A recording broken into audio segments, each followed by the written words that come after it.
Hola a todos. Gracias por ver este video. Subo contenido nuevo cada día y me esfuerzo para que las historias les lleguen al corazón.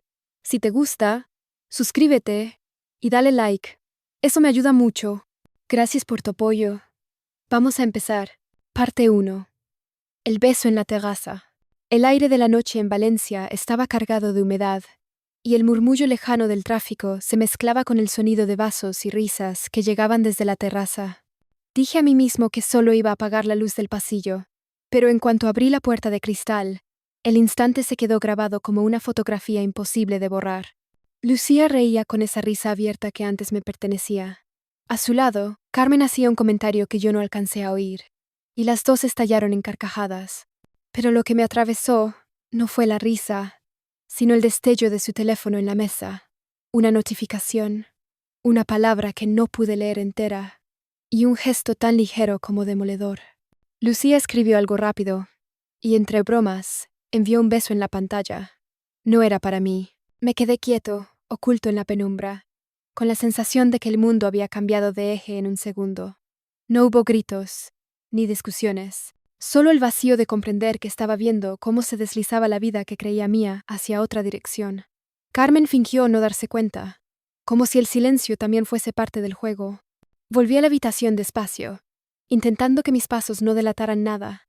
Me tumbé en la cama con los ojos abiertos, el corazón golpeando como un tambor apagado.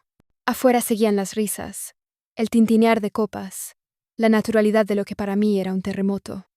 Cerré los ojos fingiendo sueño, pero en mi interior ya no había descanso posible. Lo supe en ese mismo instante.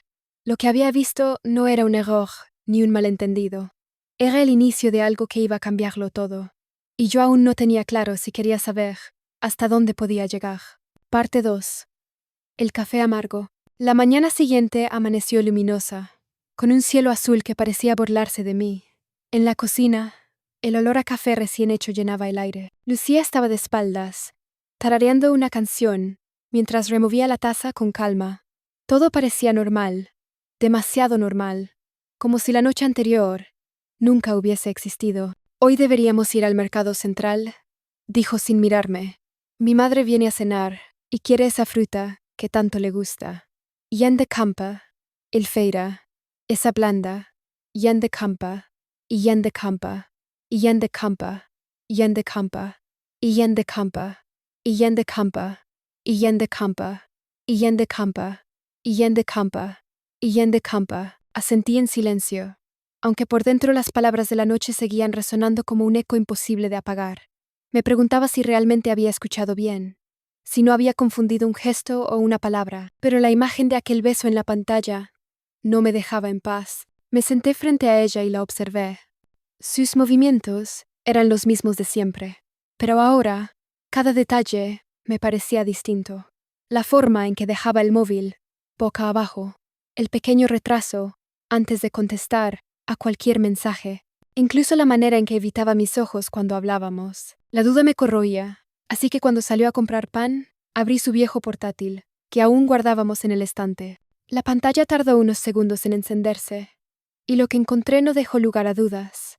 Correos con un destinatario frecuente, frases demasiado íntimas, fotos casuales en la oficina. Todo estaba allí, claro, como si hubiese estado esperando a ser descubierto. Cerré el portátil de golpe y lo guardé donde estaba.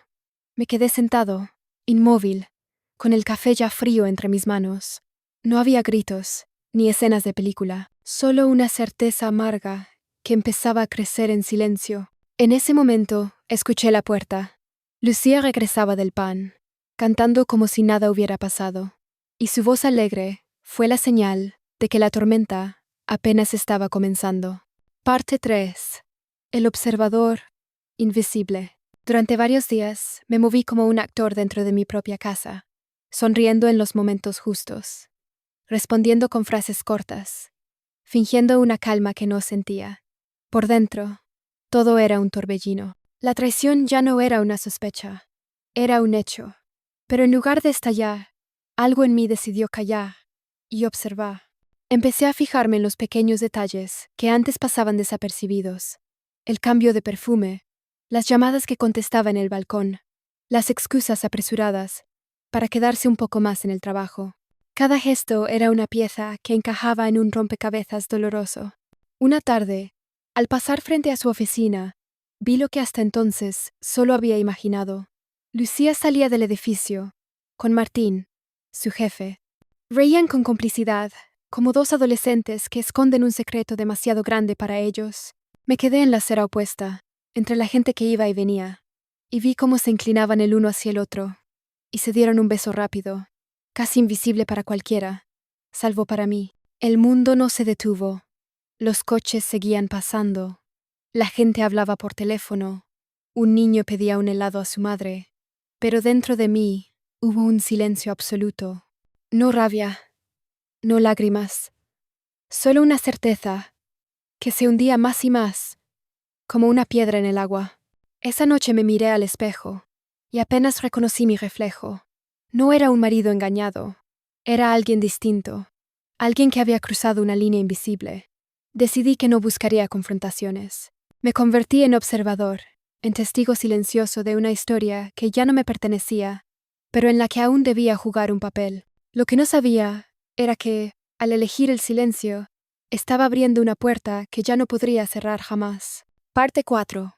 La grieta en la rutina. El tiempo empezó a avanzar con un ritmo extraño, como si cada día fuese una repetición deformada del anterior. La rutina seguía ahí los desayunos rápidos, las conversaciones banales sobre facturas o compras, pero debajo de esa superficie tranquila, había una grieta que crecía sin parar. Yo ya no era el mismo, y aunque Lucía intentaba mantener la apariencia de normalidad, sus ojos la delataban en cada descuido. A veces, cuando hablaba por teléfono en la cocina, bajaba la voz al pasar yo cerca. Otras, se encerraba en el baño más tiempo de lo habitual, saliendo con el rostro iluminado de una manera que nada tenía que ver conmigo. Yo no preguntaba nada, me limitaba a registrar cada detalle en mi memoria. El silencio era mi única arma. Una noche, mientras cenábamos, noté cómo evitaba mirarme directamente. Hablaba de un viaje de trabajo que tendría en unas semanas, pero la manera en que acariciaba el borde de la copa me hizo entender que no se trataba solo de trabajo. Fingí interés, asentí, hice un par de preguntas mecánicas. Por dentro, sentía como mi mundo se tambaleaba un poco más. Lo más extraño era la calma que me invadía. No había gritos ni discusiones, solo una distancia que se volvía cada vez más evidente. La casa estaba llena de palabras cotidianas, pero detrás de ellas se escondía una verdad imposible de ignorar. Esa noche, al apagar la luz, Lucía se giró hacia el lado contrario de la cama. Su respiración tranquila contrastaba con mis pensamientos, que no dejaban de girar en círculos. Comprendí que el verdadero derrumbe no llega de golpe, sino poco a poco, como el agua que filtra una pared, hasta que ésta ya no puede sostenerse más. Y yo sabía que esa pared estaba a punto de caer. Parte 5. La verdad entre líneas. El día del supuesto viaje de trabajo llegó más rápido de lo que imaginaba. Desde temprano, Lucía caminaba por la casa con una energía nerviosa. Revisaba su maleta una y otra vez. Contestaba mensajes con sonrisas que intentaba disimular. Hablaba de reuniones y presentaciones como si quisiera convencerse a sí misma de que todo era cierto. Yo observaba en silencio, midiendo cada gesto, cada pausa. La acompañé hasta la estación de tren. Mientras esperábamos en el andén, la vi revisar su móvil con una insistencia que no dejaba lugar a dudas. No era el nerviosismo de quien va a enfrentarse a un trabajo difícil, sino la emoción de alguien que espera reencontrarse con otra persona. Me limité a abrazarla suavemente cuando el tren llegó. Ella me devolvió el gesto, rápido, casi automático. Después subió y desapareció entre la multitud de pasajeros. Volví a casa con una calma inquietante. Sabía que algo iba a suceder, y no tardó en confirmarse. Al revisar el correo que compartíamos para gestiones domésticas, encontré por accidente una reserva de hotel a nombre de Martín, con su apellido y el mismo destino que el viaje de trabajo.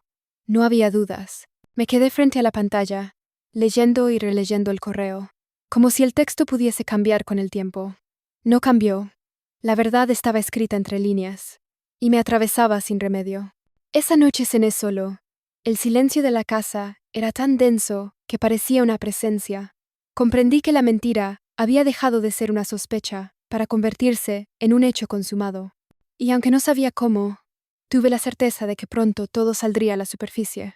El derrumbe ya no era una posibilidad. Era solo cuestión de tiempo. Parte 6. El giro que nadie esperaba. Al despertar, sentí un vacío inusual en la casa. Todo estaba en silencio, pero no el silencio pesado de la ausencia de alguien, sino uno que parecía contener secretos a punto de revelarse. Abrí la ventana y la brisa de la mañana trajo consigo un aroma fresco a jazmín, que de alguna forma calmó el nudo en mi pecho. Revisé el móvil, y no había mensajes de Lucía. Sin embargo, entre notificaciones y recordatorios, apareció uno que nunca antes había visto. Un correo sin asunto, con un enlace que decía solo, míralo cuando estés listo. La curiosidad y el temor me hicieron dudar. Pero finalmente, abrí el enlace. La pantalla mostró un video. Era Lucía, pero no como la conocía. Estaba sola, frente a un lago, hablando directamente a la cámara. Sus palabras no eran para justificar, ni para pedir perdón, sino para confesar algo inesperado. Hablaba de sus miedos, de sus errores, pero también de un sueño que había tenido desde siempre, un proyecto que jamás había compartido conmigo. Martín no era más que un encuentro casual, un apoyo temporal para hacer realidad algo que temía afrontar sola. Mis emociones se mezclaron: rabia, alivio, sorpresa y ternura. La imagen de Lucía sonriendo, con los ojos brillantes, me golpeó más fuerte que cualquier engaño. La sensación de traición se diluyó, reemplazada por la admiración hacia su valentía y sinceridad. Cerré el portátil, respiré profundo y miré el lago desde mi ventana. Comprendí que algunas verdades solo se revelan de maneras inesperadas y que la vida a veces nos golpea para enseñarnos a ver más allá de lo evidente. No todo terminó como imaginé, pero de alguna forma, todo comenzó a tener sentido.